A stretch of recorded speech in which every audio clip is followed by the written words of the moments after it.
میں آتے ہیں اللہم اغفر لامتی رب ہب لامتی، دنیا میں رہتے ہیں تو امت کی مغفرت کی دعائیں، قبر میں جاتے ہیں تو امت کی مغفرت کی دعائیں، آج بھی قبر میں امت کی مغفرت کی دعائیں کر رہے ہیں۔ میرے آقا صلی اللہ علیہ وسلم کا مقام یہ ہے، صحیح مسلم شریف کی حدیث ہے، جب قرآن کریم نازل ہوا نا تو ایک قرات کی اجازت اللہ جل وعلا نے دی۔ جبریل امین حضور اکرم صلی اللہ علیہ وسلم کی بارگاہ میں حاضر ہوئے تو اللہ نے ایک قرات کی اجازت دی۔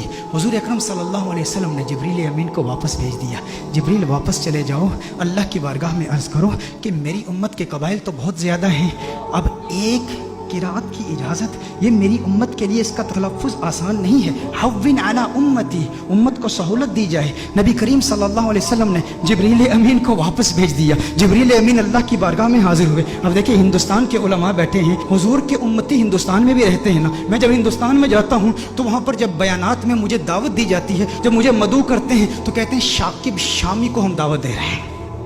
شاکب شامی کہیں گے یا ثاقب سامی کہیں گے؟ تو ہندوستان کے کچھ ایسے علاقے ہیں جہاں پر سے اور شین کو اکٹھے نہیں وہ تلفظ کر پاتے، ادا نہیں کر پاتے۔ نظام الدین اولیاء رحمہ اللہ کی بارگاہ میں گیا تو وہاں کہتے ہیں نجام الدین اولیاء۔ ہندوستان بہت بڑا ہے، میں حیدرآباد دکن میں گیا تو وہاں قرآن کی جگہ قرآن کہہ رہے ہیں، قرآن، تو ہر ایک کے لیے تلفظ آسان نہیں ہے۔ تو میں کہتا ہوں وہ تو ایک ہندوستان ہے، میرے آقا صلی اللہ علیہ وسلم کی امت تو پوری دنیا میں ہے۔ تو حضور نے اللہ کی بارگاہ میں التجا کی کہ یا اللہ میری امت کے لیے بہت مشکل ہے، ایک قرات کی اجازت دی ہے، مزید اضافہ کیا جائے۔ جبریل امین اللہ کی بارگاہ میں حاضر ہوتے ہیں، اللہ ارشاد فرماتا ہے جا جبریل واپس جا، دو قراتوں کی اجازت۔ حضور پھر عرض کرتے ہیں، ارشاد فرماتے ہیں جبریل واپس چلا جا، دو بھی کافی نہیں ہے۔ جبریل امین پھر اللہ کی بارگاہ میں حاضر ہوتے ہیں، مزید اضافہ کیجئے۔ اللہ نے ارشاد فرمایا تین قراتوں کی اجازت۔ حضور کی بارگاہ میں جبریل امین حاضر ہوتے ہیں، حضور فرماتے ہیں حوّن علی امتی، مزید سہولت دی جائے میری امت کو۔ اللہ نے ارشاد فرمایا جا میرے محبوب تیرے صدقے 7 قراتوں کی اجازت ہے۔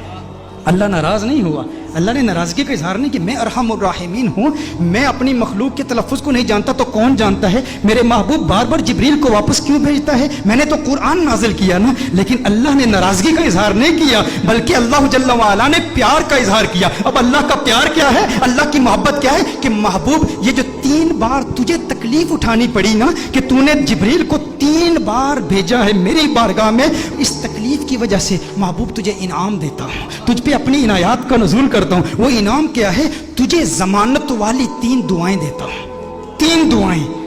صحیح مسلم کی حدیث کا مفہوم پیش کر رہا ہوں، ضمانت والی 3 دعائیں، جب بھی مانگے گا قبول ہو جائیں گی۔ سارے انبیاء کو دعائیں دی گئی، حضرت سلیمان علیہ السلام کو بھی ایک ضمانت والی دعا دی گئی کہ جو دعا کرے گا قبول ہو جائے گی، باقی انبیاء کو ایک ایک دعا دی گئی۔ حضور اکرم صلی اللہ علیہ وسلم کو 3 دعائیں دی گئی کہ ہے محبوب 3 دعائیں ہیں۔ سلیمان علیہ السلام نے دعا کیا کی؟ یا اللہ مجھے بادشاہ ایسا بنا دے کہ میرے جیسا کوئی بادشاہ نہ ہو۔ اللہ جل وعلا نے دعا قبول کر لی۔ ابراہیم علیہ السلام نے اپنی اولاد کے لیے دعا کی کہ یا اللہ میری اولاد میں انبیاء اور رسول بھیج، اللہ نے وہ دعا قبول کر لی۔ حضرت نوح علیہ السلام نے اپنے دشمنوں کی تباہی کی دعا کی، ان کے دشمنوں کو اللہ نے تباہ کر دیا، سب کی دعائیں قبول ہوئی، لیکن ہر نبی نے جو دعا کی نا، یا اپنے لیے کی یا اپنی اولاد کے لیے کی یا اپنے دشمنوں کی ہلاکت کے لیے کی، انہیں ایک ایک دعا ملی، لیکن کونین کے والی صلی اللہ علیہ وسلم کو 3 دعائیں ملی۔ لیکن میرے آقا کی دعائیں کیا ہیں؟ میرے آقا صلی اللہ علیہ وسلم نے ایک بھی دعا اپنے لیے نہیں کی، 2 دعائیں دنیا میں ہی کر لی اور ایک دعا آخرت کے لیے مؤخر کی۔ دنیا کے لیے جو دعا تھی وہ کیا تھی؟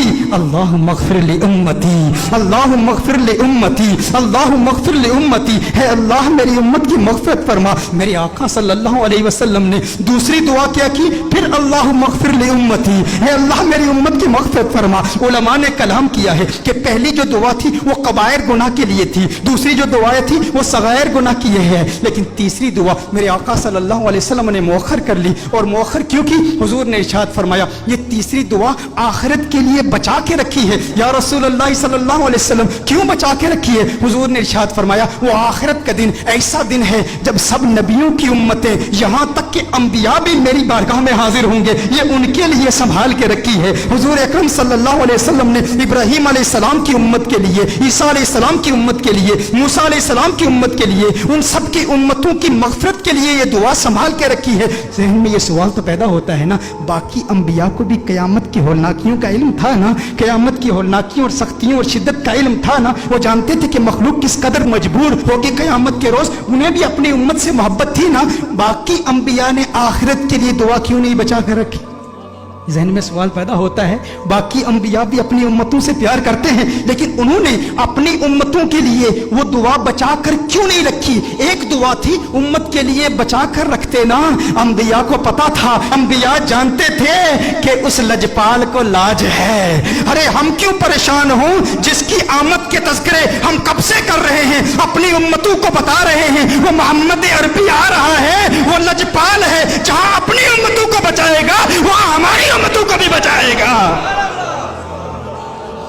میرے آقا صلی اللہ علیہ وسلم فقط اپنی امت کے لیے نہیں آئے، وہ رحمت للعالمین ہیں، وہ عیسیٰ کے لیے بھی آئے ہیں اور عیسیٰ کی امت کے لیے بھی آئے ہیں، وہ موسیٰ کے لیے بھی آئے ہیں، موسیٰ کی امت کے لیے بھی آئے ہیں، وہ ابراہیم کے لیے بھی آئے ہیں، ابراہیم کی امت کے لیے بھی آئے ہیں، وہ نوح کے لیے بھی آئے ہیں اور نوح کی امت کے لیے بھی آئے ہیں۔ علی نبینا وعلیہ الصلوۃ والسلام انہیں پریشانی نہیں تھی، وہ جانتے تھے وہ لجپال ہیں، انہوں نے پہلے ہی انتظام کر رکھا ہے، وہ سب کی شفاعت کر دیں گے، کیونکہ میرے آقا صرف اس امت کے لیے نبی نہیں، وہ سب کے لیے نبی ہیں، یہاں تک نبیوں کے لیے بھی نبی ہیں۔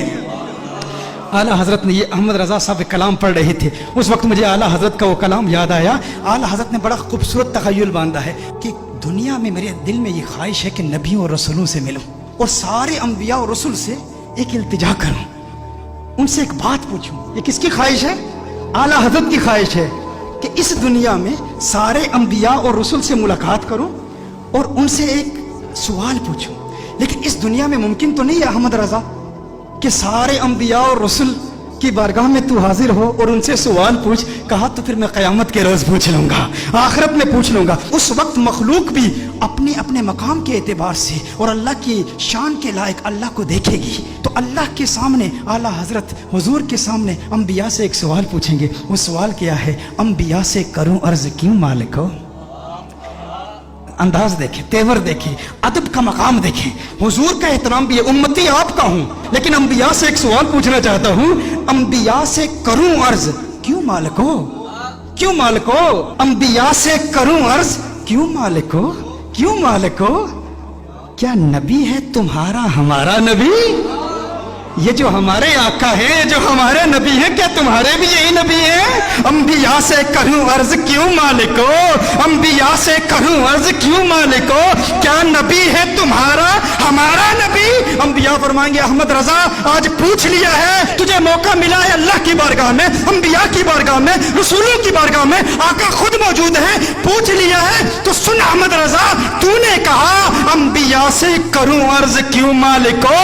کیا نبی ہے تمہارا ہمارا نبی؟ جیسے سب کا خدا ایک ہے ویسے ہی ان کا ان کا تمہارا ہمارا نبی۔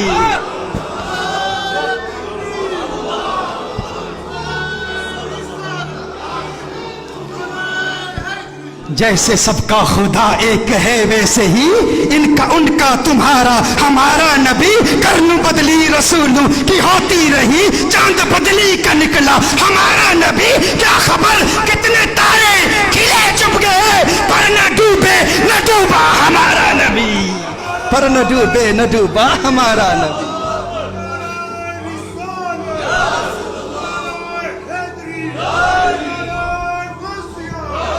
اچھا میں عرض کر رہا تھا